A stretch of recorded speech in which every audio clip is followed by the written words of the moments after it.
ጤና ይስጥልኝ እንደምን ሰንብታችኋል ውድ የዝግጅት ተከታታዮች ይህ ብስራት ኢትዮጵያ ነው።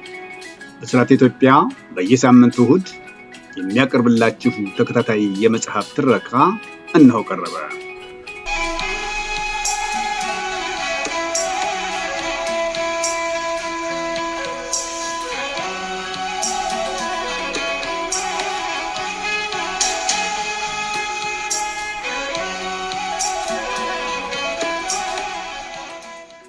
ባለፈው ሳምንት በነበረው ዝግጅት ጥልማሞት ምዕራፍ 4 ቁጥር 81ን ነበር የተመለከትነው።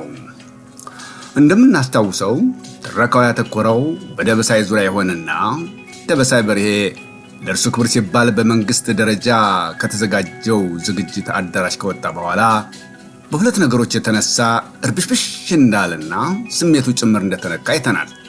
እነሱም አንደኛ አዳራሽ ውስጥ ከተሰብሳቢዎቹ ታጋዮች በተነሱ ጥያቄዎች ላይ ምላሽ በሰጠበት ወቅት ውስጣዊ ስሜቱን ሳይደብቅ ያለፈ ታሪኩን ያሁኑን ተሳትፎውንና ወደፊትም ቢሆን ትግሉን በሚመለከት ሊኖረው ስለሚችለው ሚና ግልጽ ባለ አማርኛ እኔ የለሁበትም በሚመስል ሳይሆን እኔ የለሁበትም በሚል ጽኑ አቋም በማንጸባረቁ የተነሳ በተሰብሳቢውም ሆነ በመንግስት ደረጃ ያደረሰበት አሉታዊ ተጽዕኖ፣ ሁለተኛ ስብሰባው እንደተበተነ በድምፅ ማጉያ በማስጠራት በግል በማነጋገር ሰብሳቢው አዛሪያ አርዘሊባኖስ ከበላይ አካል የተሰጠ አስቸኳይ መመሪያ ነው በሚል የተሰጠው የሰው ማስወገድ ግዳጅ እንዴት ጭንቅላቱን ብጥብጥ እንዳደረገው ጭምር አይተናል።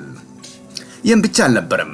ይህንን ጉዳይ ለክፉም ለደጉም ለአንድ ሰው ማዋየት አለብኝ ሲል በወሰነው መሰረት ለጊዜው የሐሳቡ ተካፋይ መሆን ብቻም ሳይሆን የብስራትንና የሙላትን ሕይወት ከበደ ባይሳሳ ማለትም ከበዳሶ ባይሳ የተቃጣ አደጋ ለመታደግ ሁለቱ በጋራ በመስራት ላይ ከሚገኙት ከስርጉት ጋር ቢሆን የተሻለ እንደሚሆን አውጥቶ ወርዶ በአስቸኳይ መገናኘት ይችሉ ዘንድ ቀጠሮ ይዘው እንደተገናኙ ለምን እንደዛ በአስቸኳይ ሊያገኛት እንደፈለገ በስብሰባው ወቅት የተፈጠረውን ዝርዝር ጉዳይ አንድ ባንድ እንዳጫወታትና ሁሉም ስጋት በስጋት ሆነው እንደተለያዩ ነበር በተረካው ወቅት የተገነዘብነው።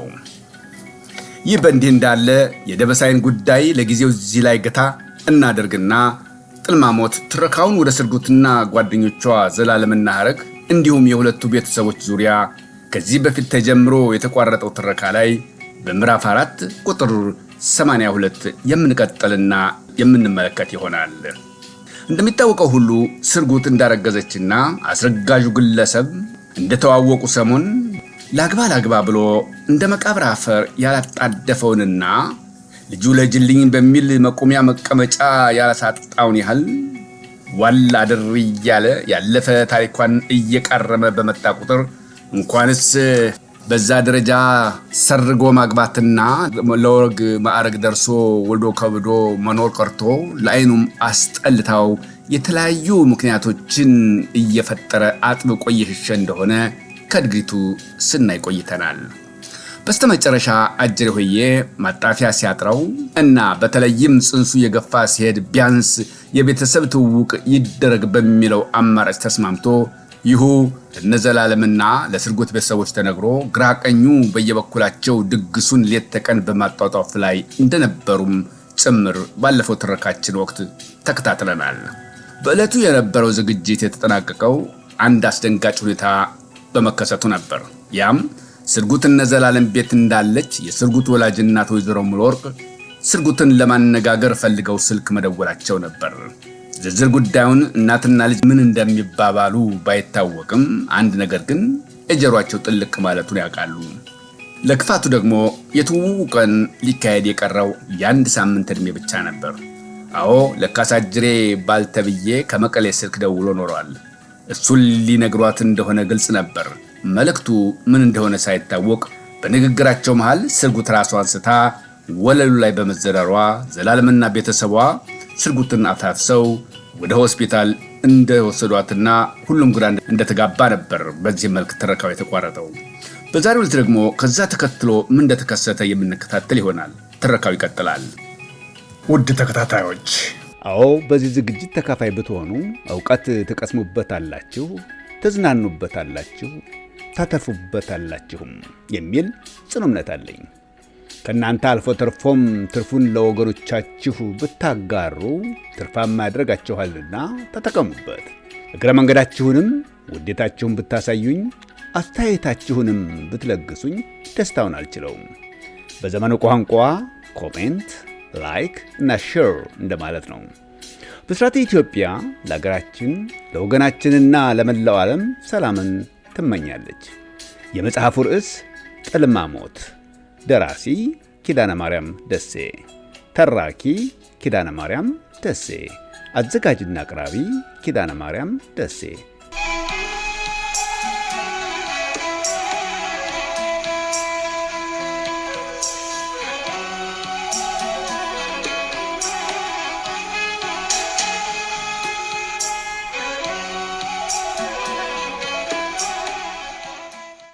እርግጥ ዳስ አልተጣለም፣ አዝማሪ አልቆመም። የተጠራውም ሰው ቢሆን በስራዎቹ የሚካተት ነበር። ቁም ነገሩ ድግሱ አልተጓጎለም። ጥሪ የተደረገለት ታዳሚ ሁሉ ጥሪውን አክብሮ ተገኝቷል። ኮሎኔል ገዙምንዳ ነፍሳቸውን ይማርና በደህና ቀን ያሰሩት ቤት በመሆኑ ሳሎኑ እንግዶቹን ሰትሮ ይዟቸዋል። አልጠቀመውም። ወይዘሮ ሙሉ ወርቅ የሀገር ባህል ጥበብ ቀሚሳቸውን ለብሰውና ሽክ ብለው ሽር ጉድ ይበሉ እንጂ ልባቸው እንደሆነ ያለው ሌላ ቦታ ነው። ልጃቸው ስርጉት ዘንድ ከጎናቸው ሆና በአጋፋሪነት ዋናውን ድርሻ የያዘችው ዘላለም ነበረች። ድግሱን ልዩ ያደረገው የሙሽሮቹ በቦታው ያለመገኘት ቢሆንም የስርጉት እናትና አጅሪት ዘሌክስ አስቀድመው ዘይደዋል። የእናትየዋን መጨነቅ መጠበብ ያየችው ዘላለም ነበረች ሐሳቡን ያመጣችው። ማርገዟ እንደሆነ የአደባባይ ምስጢር ነው። ስለዚህም በትክክል ሐሳቡ እንደሚያዋጣ የተገነዘቡት እናት ዘላለም ያመጣችውን ሐሳብ እንዳለ ገልብጠው በድግሱ ላይ ለተገኙት ተጋባዦች ለጠየቁትም ሆነ ገና መጠየቃቸው አይቀርም ብለው ላሰቡት እንግዶች ሁሉ ማሳወቃቸው አልቀረም። ምን ይደረግ ተቢሏት አልስማ ብላ ለድግሱ ዝግጅት ደፋ ቀና ስትል ሽሉ ወደ ጎን ተሸንቅሮ ኖሮ መቼም ጊዜው ጥሩ ነው፣ ሐኪም ባይኖር ኖሮ ጉድ ሆነን ነበረ ዘንድሮ። ለማንኛውም ሆስፒታል አስተኝተዋታል። ጽንሱም ቢሆን ተስተካክሎላታል። እግዚአብሔር ይሁንን እንግዲህ።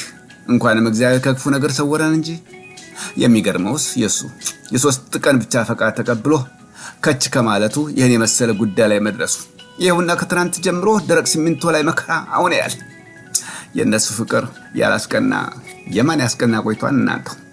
ከትናንት ጀምሬ አቲካራ በገጥመው አረማን ሰምቶኝ ባይሆን አንተ እንኳ ናና ከእንግዶቹ ጋር ሁን እኛ እንተካልህ ብለው አሻፈረኛ ላጅሬ የሚለው ቢያጣ ጭራሽ ከጎኔ ሰው አዘጋጅተውልኛል እንደማማ ብሎኝ አረፈ።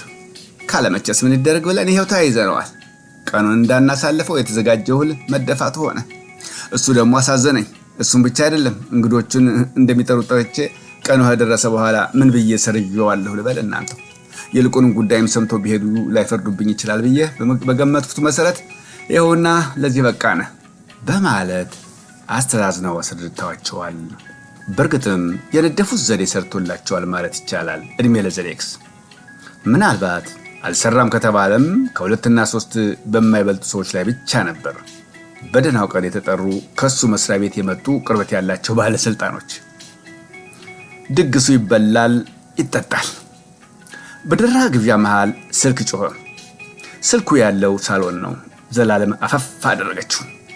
ድምጿን በጣም ዝቅ አድርጋ መነጋገሩን ቀጠለች። በሁለመናዋ የመረበሽ ስሜት ይታይባት ጀመር። መልስ መስጠቱ አላመቻትም። እንደተጨነቀች አስታወቀባት። ተጋባዡ ሁሉ ጨዋታው የረበሻት ስለመሰለው ድምጹን ከመቀነሱ ማጠፋላት። የበለጠ አጋለጣት እንጂ አልጠቀማትም። እንደዛ መሆኑን ጠላችው። የምትለውን አጣች። ወይዘሮ ሙሉ ወርቅ ከወደ ጓዳ ወጥ ጨልፈው መምጣታቸው ነበር። ዘላለም ስልክ ስትነጋገር ተመለከቱ። ወጥ የያዘውን ጎድጓዳ ሳህንና ጭልፋ አስቀምጠው ወደ ዘላለም አመሩ። ድንጋጤ በግልጽ ይነበብባቸው ነበር። ዘላለምን ምን ብለው እንደሚጠይቁ ተጨነቁና ተንተባተቡ።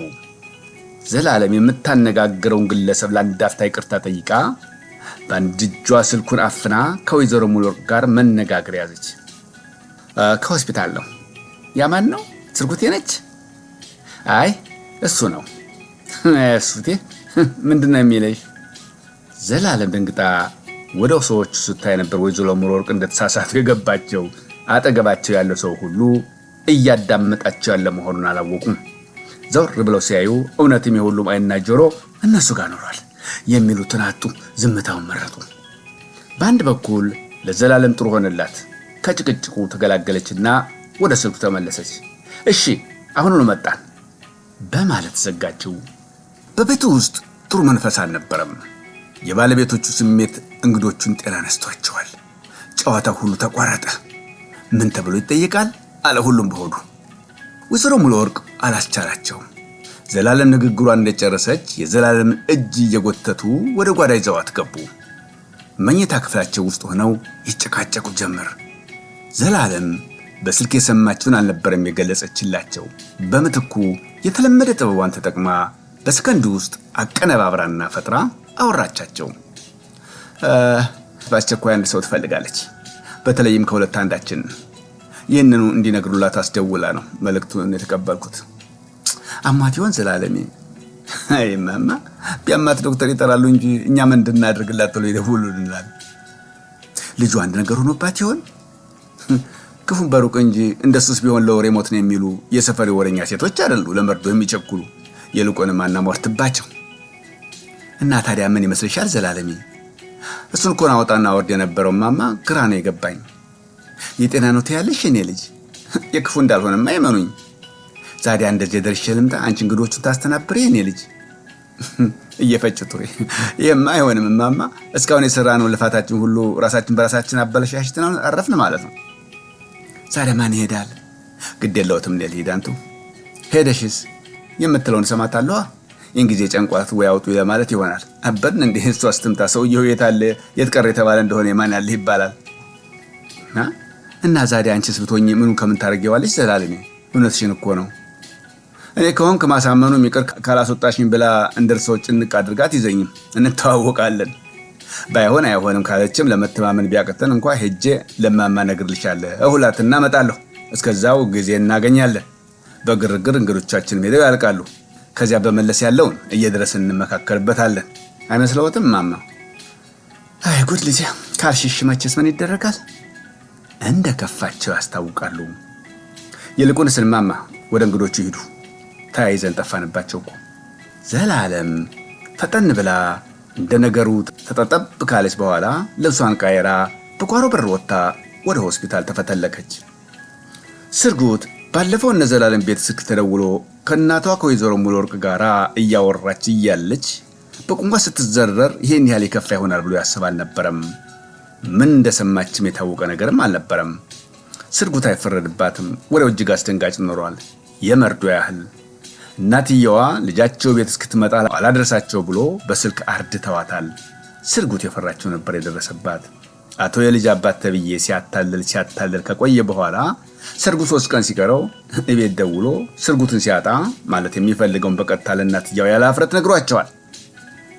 ስለ ድግሱና የቀኑ መድረስ አንስቶ ከተወያዩ በኋላ በስተመጨረሻ አንጀት የሚቆርጥ አነጋገር ተናግሮ እናትየዋን አሳዝኗቸዋል።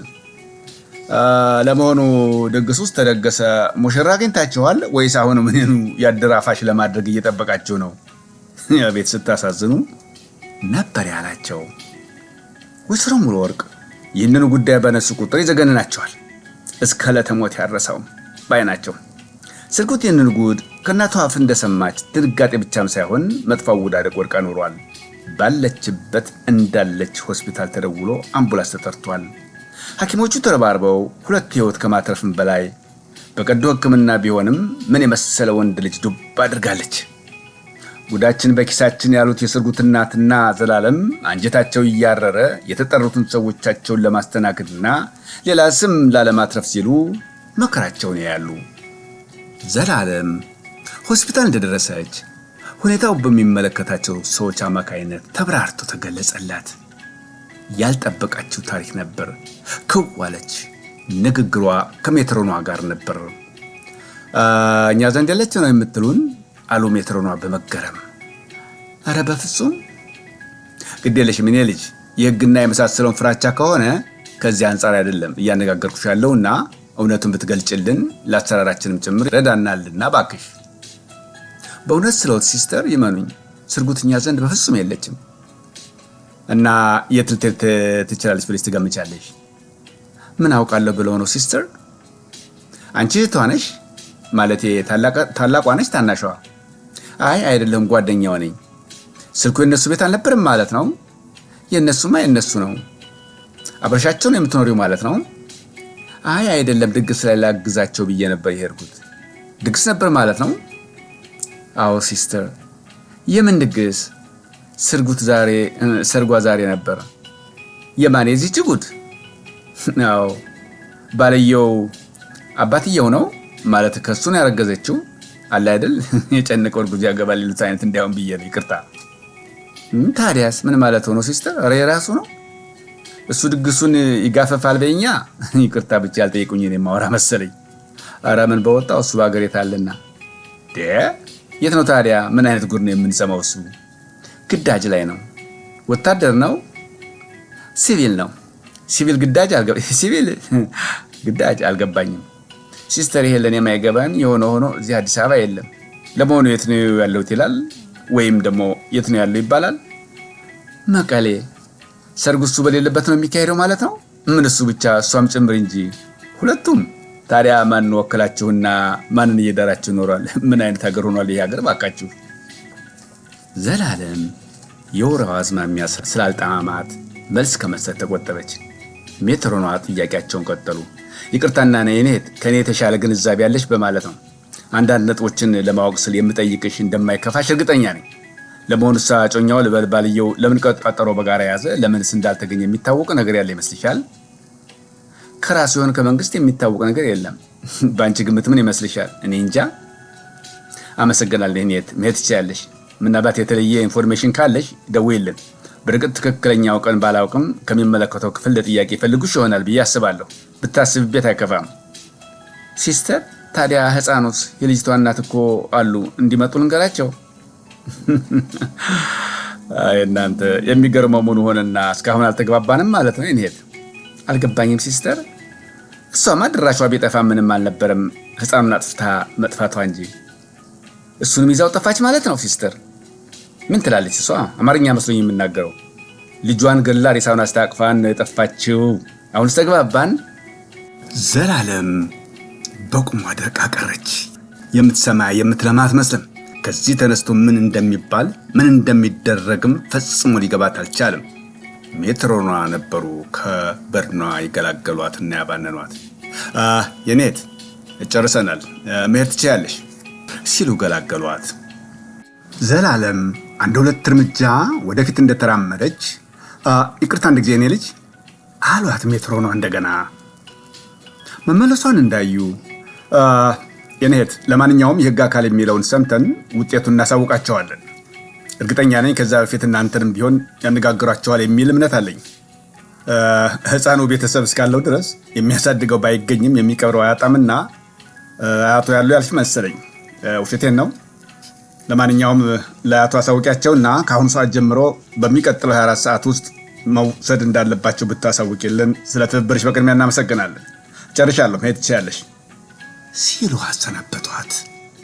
ዘላለም ወደ ድግሱ ቦታ ማለትም ወደ እነ ስርጉት ቤት በመሄድ ፋንታ ወደ ራሷ ቤት ከነፈች። የተፈጠረውን ጉድ ገልጻ ምን ማድረግ እንዳለባት ከእናቷ ጋር ልትመክር፣ በዚያውም ላይ ቢያንስ እንግዶቹ ልቅ ብለው እስኪሄዱ ድረስ መጠበቅ ነበረባት። እንኳንስ የደረሰውን ክፉ አጋጣሚ ለወይዘሮ ሙሉወርቅ ማሳወቅ ይቅርና ወደ እናቷ ቤት መሄዷንም ቢሆን መግለጽ አልፈለገችም። የት እንዳለችና ለምን እንደዘገየች ግን የግድ ማሳወቅ ነበረባት። ከሆስፒታል እንደወጣች ወደ አንድ ሱቅ ጎራ ብላ ለስርጉት እናት ለወይዘሮ ሙሉወርቅ ስልክ ደውላላቸዋለች። ስርጉት ህፃኑን ጡት ማጥባት አልቻለችም። በዛ ላይ ህፃኑ አገር እያያዝልኝ አይነት ሆስፒታሉን በለቅሶ ቀውጥ ያደርጎታል። ሐኪሞቹ ቢጨንቃቸው ነው ቤተሰብሽን እንዲያግዙሽ ጥሪያቸው ያሏት። ይገርመውታል። እኔ እቅፍ እንደገባ እናቱን ያገኘ መስል ጸጥ ረጫ ያለ መሰሎት። እንኳንም መጣሁ። ይልቁንም አርፈው እንግዶቸውን ይሸኙ። ሐኪሞቹ ምናልባት ወደ ማታው ላይ ትወጣለች ሳይሉ የሚቀሩ አይመስለኝም። ለማንኛውም እንግዶቹ እንደተሸኙ ያለውን ሁኔታ አሳውቀውታለሁ በላቸዋለች። ለጊዜውም ቢሆን ቢያንስ ከጭንቀት ገላገላቸዋለች ማለት ይቻላል። ዘላለም ስትበር ቤት እንደደረሰች የሆነውን ሁሉ አንድ ባንድ ለወላጅ እናቷ ዘርዝራ ነገረቻቸው። በተለይ አንደኛ መከራው በምን መልክ ለስርጉት እናት ለወይዘሮ ሙሉ ወርቅ መነገር እንዳለበትና ሁለተኛም ደግሞ የህፃኑን ቀብር በተመለከተ እንዴት መከናወን እንዳለበት። አዎ የነዘላለም እናት ጆሯቸውን ማመን አልቻሉም። የሚይዙትን የሚለቁትን አሳጣቸው። አቤት ጉድ! ምን አይነት ዘመን ደረስን እናንተው! የውሽማ ሞት ይሏቸዋል። ይሄ ነው እንዲያው ምን ተብሎ ይለቀስ ሲሆን ካሉ በኋላ የሆነ ነገር ትዝ ያላቸው ይመስላል። ቆይ እስኪ አንቺ ዘላለሜ ዛሬ ጠዋት እኮ ሜዳው ላይ ኳስ የሚጫወቱት ልጆች መሃል አንዱ ሲሮጥ መጥቶ የሆነ በውስጥ ለዘላለም ስጡልኝ ብላ ጓደኛዋን የሰጠችኝ ብሎ ሲሮጥ ተመልሶ ሄደ። ያነዚህ ጉዳይ አልጣፉትም። ቆየ ይሄ ነገር ሌላ ነገር ይሆን ብለሽ ዘላለሜ ቆይማ እንደዚህ ብለው ወደ መኝታ ክፍላቸው ገብተው የሆነ ፖስታ ይዘው በመመለስ ለዘላለም አቀበሏት። ዘላለም ፖስታውን ተቀብላ ከመክፈቷ በፊት አገላጣየችው። የታሸገ ፖስታ ከሚሆን በስተቀር የላኪ የለ የተቀባይ አድራሻ። የሆነ ነገር ልቧ ጠረጠረ።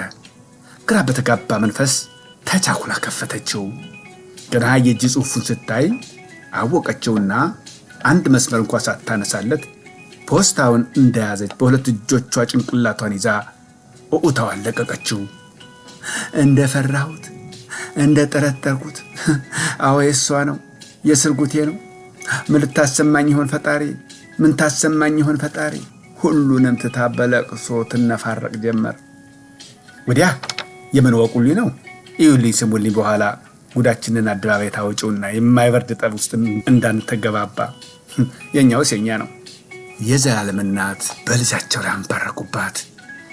ቀጠሉና ይልቁን ወረቀቱ የሚለውን እንስማውና ባይሆን ርቃ የትሟን ሳትሄድ ወይ ደግሞ በራሷ ላይ ጅልጅልኛ ነገር እንዳትፈጽም ቶሎ እንድረስላት አሉ። በቁጣ ላይ ቁጣ እያፈራረቁ ዘላለም ደብዳቤውን ጮክ ብላ ማንበቧን ጀመረች። ጓደኛዬ ዘሌክስ እንኳን ደስ ያለሽ። ይሄው ያንቺ ግርፍ ሰልጥኜ ወደር የሌለው ዘልዛላ ሴት አዳሪ ከመሆን አልፌ ከራሴ አልፎ ቁጥር አንድ ዘር አሰዳቢ ለመሆን በእኔ ይብቃ ብዬ የገዛ ልጅን በገዛ እጄ ገድዬ የትሜን ሄጃለሁ። ትሰሚያለሽ? እኛ ከንቱ እንዳንቺ በቁም የሞተ ተንቀሳቃሽ ሬሳ ከመሆን በአንድ ስሙ የኔ እርምጃ ይሻላል። አይገርምሽም? ገና ዛሬ ራሴን አወቅኩት። ምንኛ ተሞኝቼ ኑሯል እስከ ዛሬ። በእናትሽ ነስ ያለው አሻንጉሊትሽ መሆኔን ገና አሁን ነው ገባኝ። በገላችን መጫወታችን እንጂ ገርምሻል። በሰው ነፍስ ምንኛ ስንጫወት እንደከረምን የባዕድም ይሁን የምስኪን የልጅነት ጓደኛዬን ወንድም የሚምለው ብስራትም ቢሆን ከሰውም ከፈጣሪ ምን ያጣላኝ። የእናት ወር ጉጉር እውነትም ሙላቴን ያፈራ ማህፀን አንቺን። አቤት ጉድ! ዳሩ ስንዴ ዘራ ገበሬ እንክርዳድ አብሮ ማምረቱ አይቀርም ነው። ለማንኛውም እንዳትፈልጊኝ፣ ለእናትሽም ለቤተሰቦቻችን ሁሉ ነገሪያቸው እንዳትፈልጉ።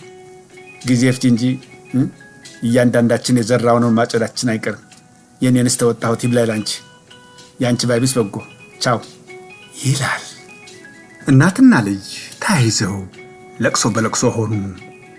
ከዚህ ተነስተው ምን ማድረግ እንዳለባቸው የሚታወቅ ነገር አልነበረም። በማነማነህ የስርጉት ጉዳይ የአደባባይ ምስጢር መሆኑ ብቻ አልነበረም የሚገርመው። በፍለጋ ቢወጣ ቢወረድም እምትግባ ስምጥ እስከ መጨረሻ ያለመታወቁና በፍለጋ የወዳጅ ዘመድ ልፋት ሁሉ ከንቱ ሆኖ መቅረቱ እንጂ። ይቀጥላል።